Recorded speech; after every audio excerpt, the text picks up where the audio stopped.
যখন কোনো বিপদে থাকবেন বা বিপদে পড়বেন তখন আল্লাহর কাছে আপনি সাহায্য চান এবং মনে মনে আপনি সূরা ইয়াসিন যদি পাঠ করতে পারেন তাহলে ইয়াসিন সূরা পাঠ করবেন।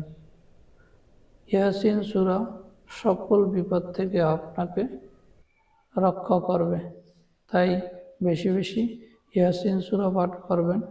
কারণ কোরআনের একটি হরফ পাঠ করলে 10টি নেকি, তত আছে ইয়াসিন ওয়াল কুরআনিল হাকিম ইন্নাকা লামিনাল মুরসালিন আলা সিরাতিন মুস্তাকিম তানজিলাল আজিজির রহিম লিতুনযিরা কওমান মা উনযিরা আবাউহুম ফাহুম গাফিলুন।